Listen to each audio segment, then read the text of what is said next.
Hey everybody, and welcome to my third review in my 2017 Best Picture nominees series. Today's review will be on the real-life story of three African-American women who worked for NASA in the early 1960s. Welcome to my review of Hidden Figures.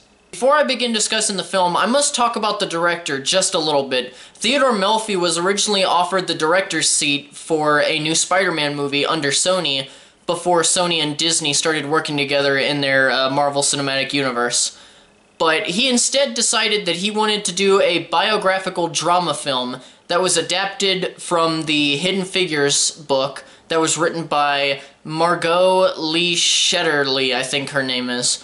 But the question everybody should be asking now is, was it worth it? Was it actually worth giving up a big budget film to do a smaller, more independent film? Well, let's talk about the movie before we actually decide. Though this film does have a main protagonist, I see this film more as a ensemble film, because it doesn't just focus on her, it focuses on three leading ladies instead of one.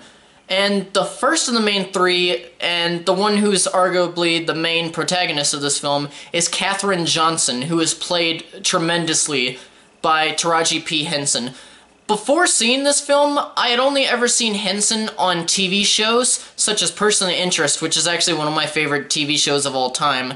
And while I enjoyed her in the TV show and in other TV show performances, I never saw anything that really stuck out and made her someone to just look out for. However, in this role, Henson shows off her acting chops, and she gives a powerful performance. Katherine is a mathematical prodigy, and definitely the least risky of the trio, but she will be risky when she has to be. There's this one scene where she's being treated unfairly because of her ethnicity, and the way that she explodes at everyone in that scene made my heart jump.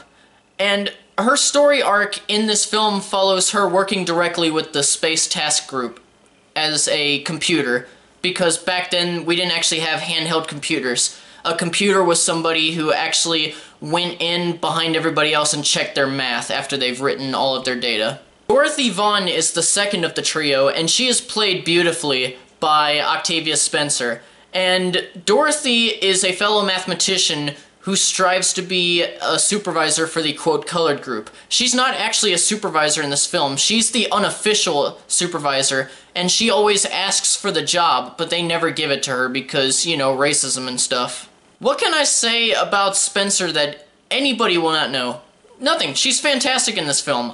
There's nothing else I can say about it. Moving on. As for her story arc, it mainly focuses on, as I said before, she's trying to become the official supervisor for the colored group, and her managers are keeping her from actually progressing in her career, and at the same time, she's trying to learn how to operate an IBM, which was new at the time, and Dorothy is a little bit more risky than Katherine, but not as much as the last one in our trio. The third of the main ladies is Mary Jackson, who is played phenomenally by Janelle Monáe. Mary's arc focuses on her trying to become an engineer at NASA, the very first African-American engineer at that. Before the film, I had never heard of Monáe, but now I look forward to seeing her in any film that she comes in. She gave a phenomenal performance as Mary that was so good, she actually stole the show from me from her other co-stars. I also can't talk about her without mentioning that not only is she a talented actress, but she's also a very successful musician. After watching the film, Mallory actually introduced me to her music as the Electric Lady, which is one of our nicknames for her that's reminiscent of one of her albums. I also have to mention, she's only been in 3 films so far. Her first role was in Rio 2. She was like a voiceover, hold on. What was it again? She, the thing had said she played Dr. Monet. Whatever. In a voice-recorded soundtrack. Yeah, whatever. And then the other two, Moonlight and Figures. Thank you, that's what I was just getting to. I love you. I love you too. Anyway, the other 2 films that she's been in were this film, Hidden Figures, and Moonlight, which is another nominee that I will actually do a review on in the next few weeks. The film also comes with some secondary characters played by renowned actors and actresses, such as Kevin Costner, Kirsten Dunst, Mahershala Ali, and Jim Parsons, but today I will only elaborate on one specific performance, and that's of Kevin Costner. He plays Al Harrison, the director of the Space Task Group, and Catherine's boss. Harrison is definitely one of the more progressive thinking people at NASA, and actually takes measures to do away with certain policies that promote segregation. And he is personally my favorite character in the entire film. As far as the other ancillary characters go, the vast majority of the Caucasian characters do anything they can to keep our main characters from progressing in their jobs and in life because of blatant or subtle racism. And of course you'd naturally expect karma would hit them, or that they would apologize down the road for being dicks. But sadly, the film fails in that aspect, and those characters either have a change of heart, though it is extremely subtle, or nothing happens, and it's almost as though there's no change. Now, as this film does take place before the Civil Rights Act is actually put into effect, you definitely get to see segregation from the point of view of the main characters, and you see it in things like colored bathrooms, library sections, water fountains, bus sections, and so on and so forth. And this film is the only film in the 2007 Best Picture nominee lineup that is actually PG. Everything else is PG-13 and rated R. And critics say that because it's PG, they actually watered down a lot of the racism and segregation. Personally, I don't feel like that's necessarily true. Also, you don't need to make every film centered around the civil rights movement or with any kind of racial undertones or overtones. You don't need to make them PG-13 or rated R. And this is a family film. Mallory, what is it that you always say? It's a family picture. Thank you. She got really confused and she looked at me like... Anyway, like I said, it's a family film. I almost said family picture. Yeah, you can't do that. It's trademarked.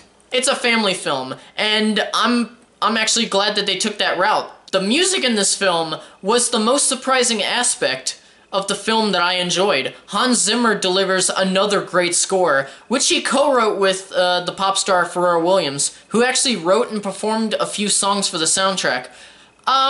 During the trailers, whenever it would say his name at the end, as far as music written by Pharrell Williams and Hans Zimmer, I was always worried that maybe any of Pharrell's songs wouldn't end up fitting in the film, and would probably sound a little too modern, but that wasn't the result. They actually fit in perfectly. To me, the music that he wrote felt very reminiscent to songs from the Motown days, like the Drifters. To recap, let's backtrack a bit and ask the question that was posed at the beginning of the review.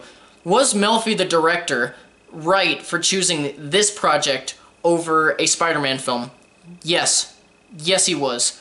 This historical telling of three women obscured by history, who are never talked about in classrooms, is a beautiful film in every way, and aiming it to a broader audience by making it a PG rating was a smart move. I also have to talk about one thing with this film before I go. Though this one was nominated for, I believe it was about 5 or 6 Oscars, it wasn't actually, it didn't win anything. And that actually really hurt me, because this was my third favorite of the entire, of all 9 in the lineup. It actually really hurt me that night when it didn't even get any praise. The only praise that it got of the night was when the original Katherine Johnson came on stage in a wheelchair. That was it. That's probably the only thing that they wanted to do for them. I know, but... It's like, there's your recognition. You don't win anything, but there's your recognition. Yeah. Dumbasses.